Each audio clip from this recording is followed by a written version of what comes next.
given to each of you, in which basically I suggest that as parents for partners, as people from our organization, that we talk about issues that relate to peace and or social justice and anything else that you think is relevant and comes to mind.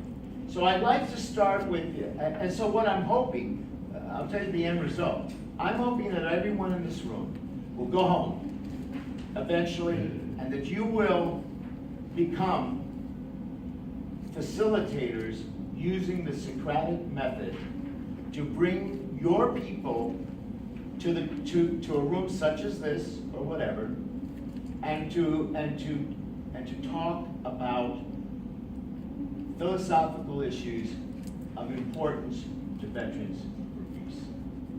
And I want to say one thing. In my workshop, questions take place, are more important to me than anything else. So when you have something to say, don't wait for me to shut up. Just raise your hand, I'll call on you immediately, because that takes precedence for me. Does everyone understand what I'm saying here? Feel free to interrupt at any time. Okay, so I'm not going to read this to you. You're capable. You read this on your own time.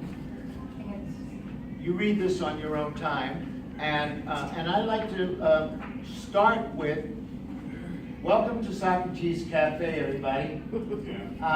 Thanks for coming. I assume that you come here because you want to talk about issues that relate to Veterans for Peace, such as what is peace, or what is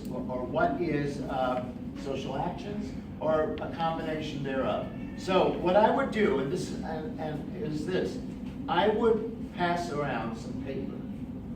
And because I only have 45 minutes, usually this takes about 2 hours. But because I'm going to shortcut. So I would pass around paper to everybody. And you would write down what it is you want to talk about. Because it doesn't mean in the Philippines what I want to talk about, it's what you want to talk about. However, we would collect the paper and we would look at that. And if there were, and the majority, whatever is, there might be 2 or 3 most important issues that one of you brought. So we would have to discard those that were not the top 3. Then we would decide, from that point, we would decide which of the top 3. And there, it would be a matter of top vote getter. So let me ask you, for the sake of teaching this, give me a topic that you would like to talk about that relates in some way or another to Veterans for Peace, and be broad and cut. Can you think of a topic? Climate change. Okay. So, What was that? North Korea. say again. Bombing North Korea. Bombing North Korea. So you might write on your paper, bombing North Korea. And that way, and then everybody would I would put up on a board, climate change. I would put it up on the board, bombing North Korea. Is there anything else? Let's have one more. Why does Vietnam still matter? Why does Vietnam still matter? So I would put the 3 up there on the board back here, and then we would vote. And the top vote getter is what we would be discussing today. So let's do that. How many people would like to talk about climate change? Raise your hand. Sure. All right, and then keep it up for a minute. 1, 2, 3, 4, 5, 6, 7. Would you keep the number 7? How many people would like to talk about why does Bombing North Korea. bombing North Korea? Please raise your hand. That's 1. Oh, you only have 1 vote. All of them. 1. Oh, you only get 1 vote? Yeah, you only have. No, that's not fair. We've already been through where everybody gets a chance. So 1, 2, 3, 4, 5. 5. I thought you got more than 1 vote in Chicago. No. We vote early and often. That's the Chicago way. Who said that? Mayor of Chicago. Richard Daley. Daily, okay. And the third issue was, why does, Vietnam matter. Why does Vietnam matter? all those in favor of talking about why does Vietnam matter? 1. I do 2 votes. Okay, vote twice. He's voted 3 times. He is a Daleyite. 1, 2, 3, 4, 5, 6, 7, 8, 9. I believe that's the winner, am I correct? Yes. Yes. Okay, thank you. So we have I'm come, just gonna interject really quick. Sure. There's a sign-in sheet that somebody Agreed. has passing around. If you could continue passing it, Who hasn't signed? I think this side has not yet, and then we'll try to catch around up. the room, where are you? But by the way, there is, you can come up with your own strategies too, believe me. But this is my way of doing it when I do it. And by the way, I started this in a senior club, at a senior center. I did it in Willow. They do it in prisons. They do it with children. This can be done with children 10 years old, sitting next to people 80 years old. And it's an incredible experience, as you can well imagine. So here's what we're going to do. In about 15 seconds, I would go around the room and ask everybody to identify themselves with their name and then give a comment on the topic. So we'll start with you. Adrian, and in terms of a comment, just, our initial reaction to the Topic. topic. What matters to me in my everyday life and my work. Thank you. Mike Harrington, Nashville. I think the change in training for the veterans that came in at the time of the Vietnam. Thank you. A subset of the, Your name? I'm sorry, yeah, Jack Doxey, San Diego, chapter. A subset of the Vietnam War is the My Lai massacre, and that is something that we should not allow the general public ever to forget. Thank you. Krista from Indianapolis. I teach high school and college, and I teach the Vietnam War through literature using things they carried and use of Kumanyaka. And so I want to know what else I can bring to make sure my students remember and know, because their history classes, they don't have enough time to really teach it. Dan Shea, Chapter 72 in Portland. For me, Vietnam is every day a part of my life. And people are still dying from that war. That war, you may leave the battlefield, but you carry it home. So we're dealing with post-traumatic stress, Agent Orange. And I think these are important because I've lived with war since Vietnam. From every time there's another war, we're triggered by what happens in that war, from Central America to the Gulf War to these 18 wars that we're involved in today. And I think we need to understand history in order to make changes in the future. Kathy Foley near Houston. Kathy Foley near Houston. The method is something I would like to participate in because there's so many emotional responses to anything to do with peace and justice. And where I live, near NASA, every kind of conceivable arm is being invented near there and used.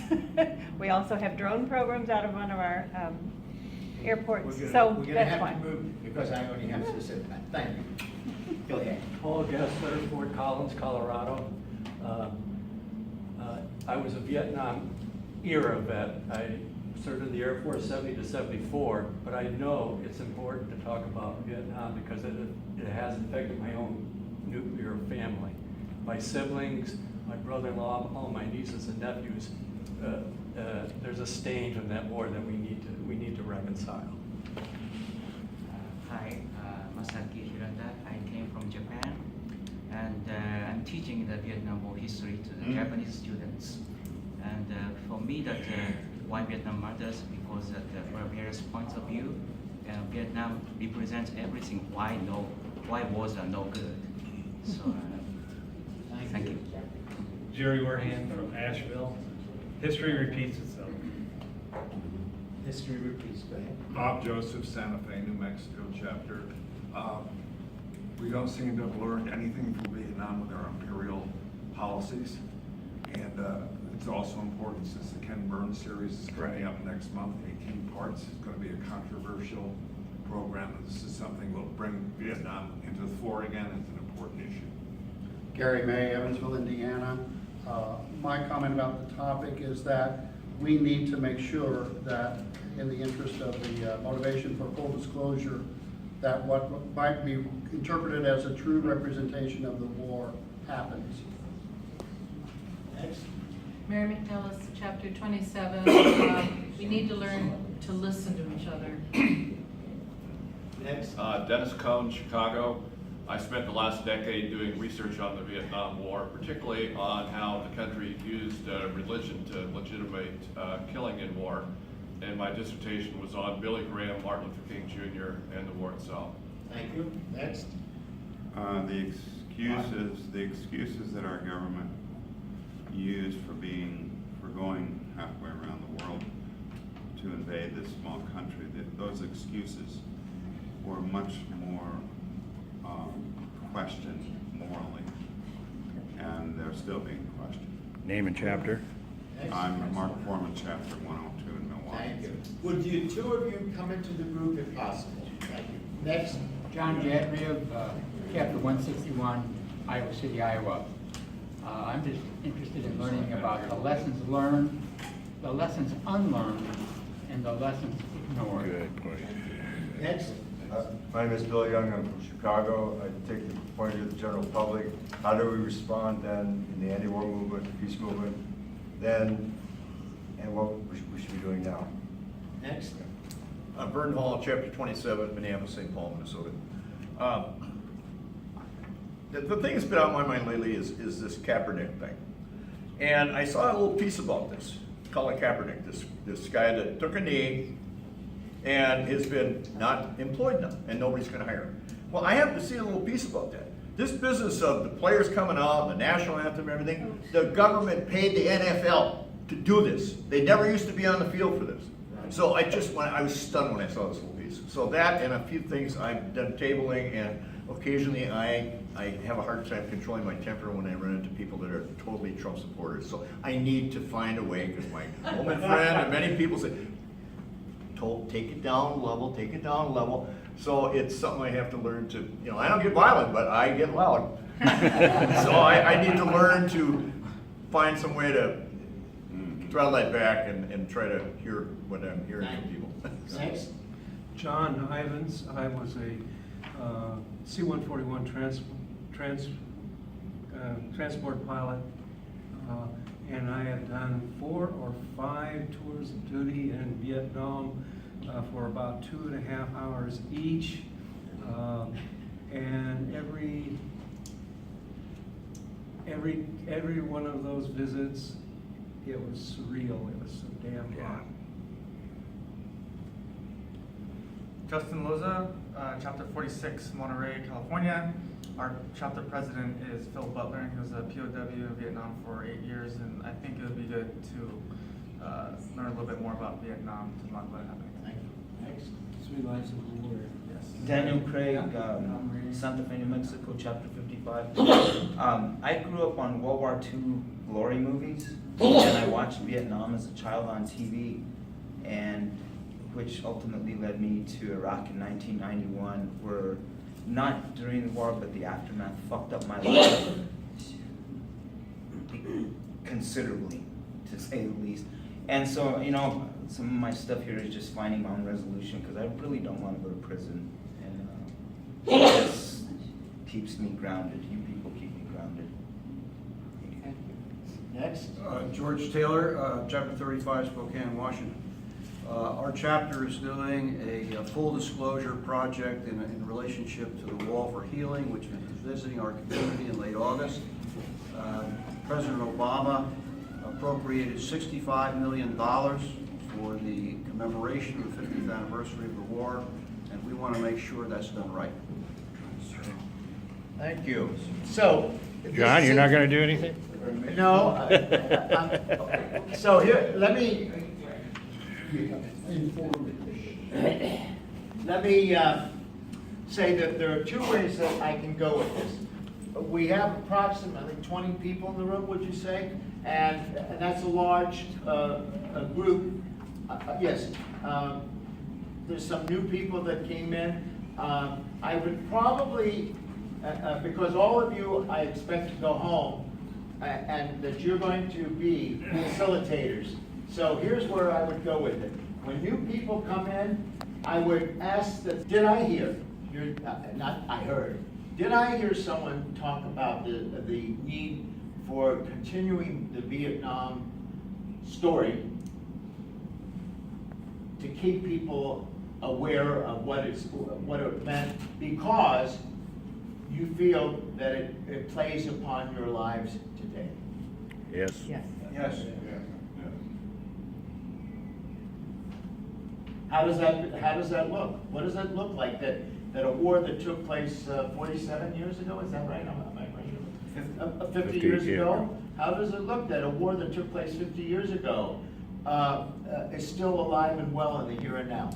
It makes me feel that we're pretty stupid as a society. The same kind of lies that caused and perpetrated the Vietnam War are the same kind of lies that we're being told today, this very morning, towards the same end.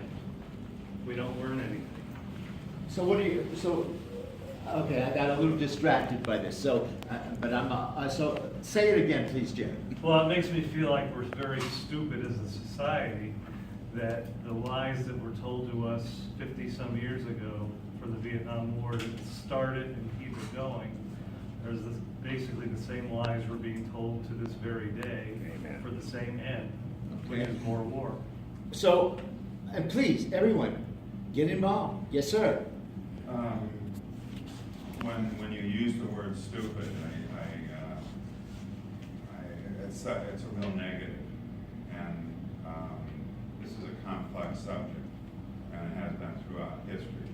And right away my mind goes to Martin Luther King talking about the arc of justice, and it's a slow process, but I need to believe that it is moving in the right direction. And you know, the statement, necessity is the mother of invention. And as we're going through what we're going through in this century right now, it's a great turning point. It's a very exciting turning point for humanity and life on Earth. And I think it's really important not to look at it in the negative, but to look at it in the positive, that we are moving in the right direction. There are a lot of moral questions, a lot of climate questions, a lot of, what are we doing to each other and to this earth? And we're going in the right direction. Excuse me, could I ask people to speak a little louder? Yeah, okay, now that's another thing. You're being taught to be facilitators. This is very important. So when you go about doing this work, your venue is very important, where you have it. The fact that we have behind this gentleman here a big block of whatever they call that, it's keeping people from being seen. So find a place to do this where you can, where everyone can be seen. And I particularly like the circle model, and we started that way, but we got a little a few more. We thought we'd have 3 people, but anyway. Okay,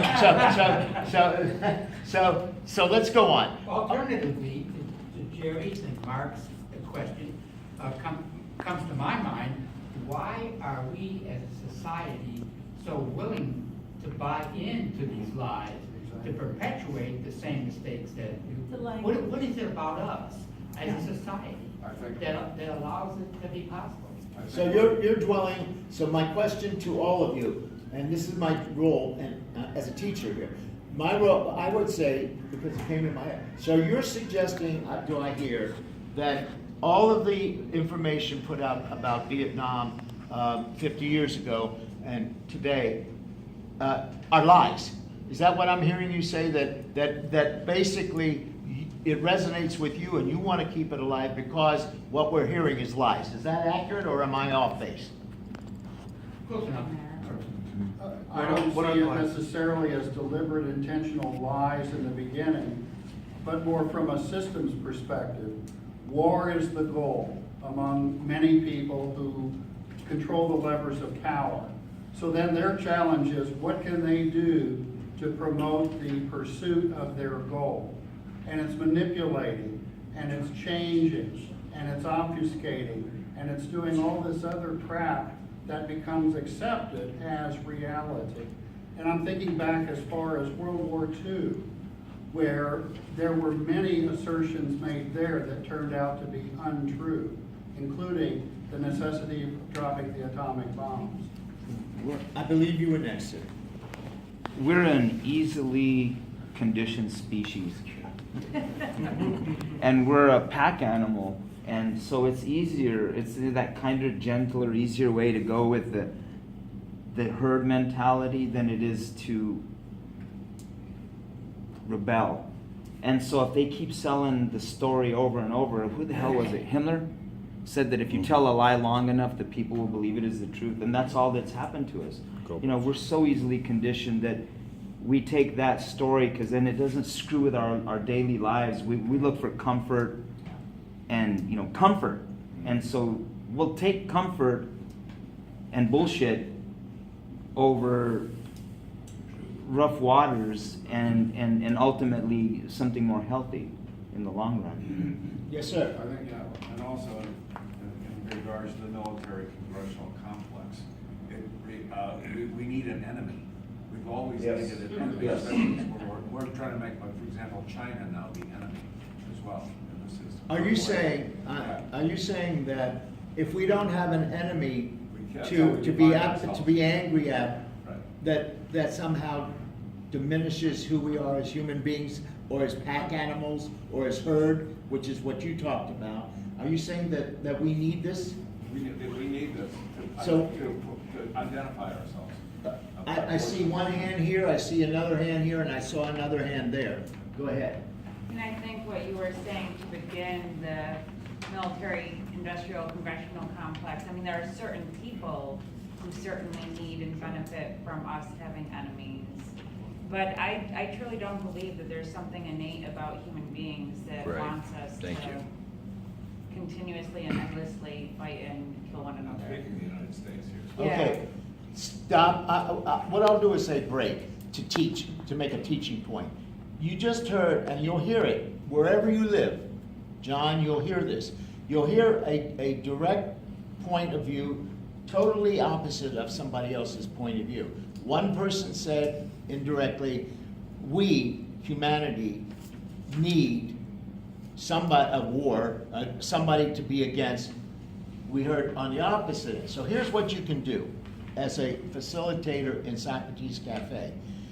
Rather than challenging them, ask them, well, what do you mean that we basically are good people that don't need war? What does that mean? And then I would come back to you and your topic. What does that mean? How does that play out in the world? I don't give opinions. I ask questions. That's what you are. Please, what does that mean? We're back to. I don't think, so for instance, in many of the wars that our country has fought, I mean, certainly there were people who, in one way or another, you know, volunteered to participate or enlisted, and we could have all sorts of conversations about that, but, you know, it was people in charge and control who had their own motives and motivations who orchestrated and then brought people to the conflict. I don't think that there was, oftentimes there isn't, like people aren't necessarily looking to always start fights with other people, but there's a lot of misinformation and manipulation that goes on that kind of has to happen in order to get people to the point where they would support a war. Okay, I will throw this in the middle of the ground of the room. How many people tend to agree that as a humanity that we are not war-loving people? How many people think on the other side that we are a group of people, as a people, as a species, that we are war-loving people. I think at times we get off guard. Okay, look around as a facilitator, and I'm teaching at the same time as doing. As a facilitator, I would say that the vast majority, I would record this in my brain, the vast majority of you thought, along with you, Adrian, that we are a peace-loving species, and it was pretty. It was about 60 to 40%, maybe 70 to 30. So put that in the back burner because you may want to use it as you move forward. So let's keep talking. Let me ask you this: is it really necessary to dwell on the Vietnam War and what happened in the Vietnam War to many of you here, many of us that are out there? Is it really necessary to dwell on it to make a better and a perfect humanity? Yes, please. I think it's absolutely necessary to dwell on this subject. However, in my experiences in talking about the Vietnam War and in the subset of the My Lai massacre, I see the eyes of the people I'm speaking to glaze over. In particular, my own family. Oh, there you go again, Dad, talking about the past. And then my son said to me, have you ever heard of the Dalai Lama? I said, of course I have. He said, well, they asked him the question, what is the most important thing in life? And the Dalai Lama says to be happy. And he says, that's what I want to do, is to be happy. Well, I said, I think his interpretation of that was not to have 14 cars in a garage in the biggest house in the neighborhood. I think if we seek out knowledge and we seek out the truth, a byproduct of that will be happy, because we'll be happy in our own skin and we can be able to promote more. Still some glazing over of the eyes, but I'm going to keep going. Okay. Yes, go ahead. Oh. Yeah. You were taking a picture. I didn't know whether to. Go ahead. Yeah, I don't think of it as dwelling on Vietnam. I think that it's out there in the public. I mean, they're talking, with the Ken Burns thing coming on, this is going to be a major topic. But throughout my life, I mean, it's affected my whole family, you know. Being an Agent Orange victim, losing a child, and then meeting people out there from the Iraq and Afghan war and various wars. Everybody's asking the question about war. So Vietnam is a place where I start because I'm a Vietnam veteran. I can't, every night in my dreams, it's there, you know. Things trigger it. So we have to talk about it. I don't think we're going to heal everybody from like we're going to forget somehow there's a cure for post-traumatic stress or somehow there's a cure for it. But the things that happened, and addressing Adrian's about the humanity, you know, war is taught to people. This idea of violence is taught. Competition is taught from grade school to what team you're on. And so there's this competition between nations, and teach fear. And fear of the other is always there. So when we talk about Vietnam, we need to talk about the Vietnamese people and how they responded to it. And I think that's very important. Let me break. He made an assumption. It doesn't matter what the assumption is. In his case, war is taught to people. He made a statement that you, as Socrates, under your hemlock tree, can address.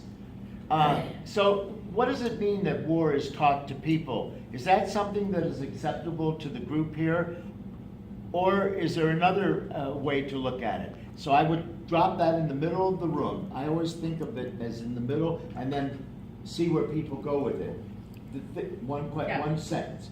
The theme is that when you leave today, after Adrian's, but don't leave until after Adrian's presentation. But when you leave today, that if all goes well, as a member, you will have probed into things that you might not have thought about very much. So we have this. So you had your hand up. I did. We're back in. Yes. Does it have to be taught? It's not willing, yes, because we have to teach our young people empathy, because they are taught war. I tattooed universal empathy on my arm.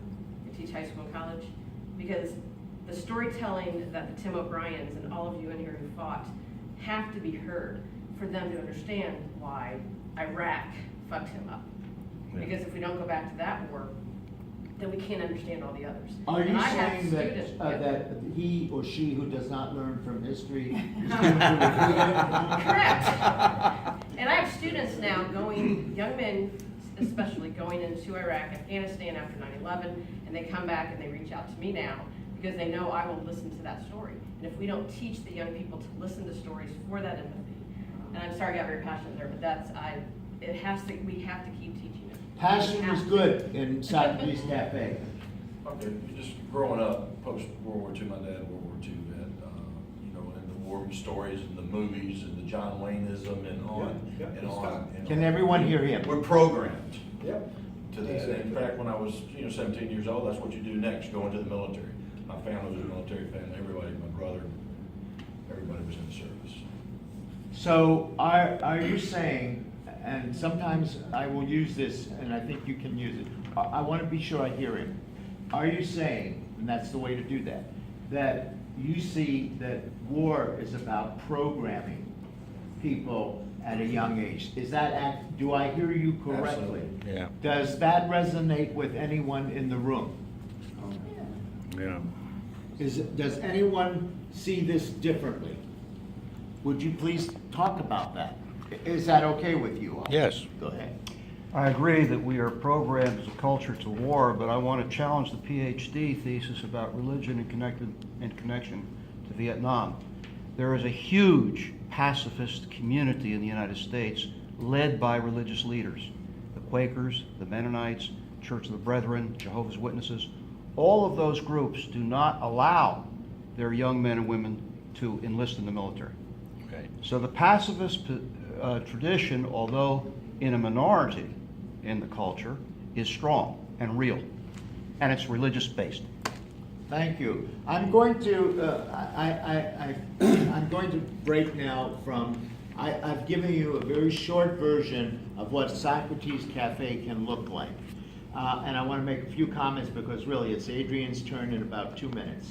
So, and I believe in everybody gets a turn. So, I hope that you have a sense of your role now as a facilitator. You don't know what I think, which is exactly the way it should be. But I have heard you. The other thing we want to aim for and work for is that people leave this room with a little bit more than when they came in. And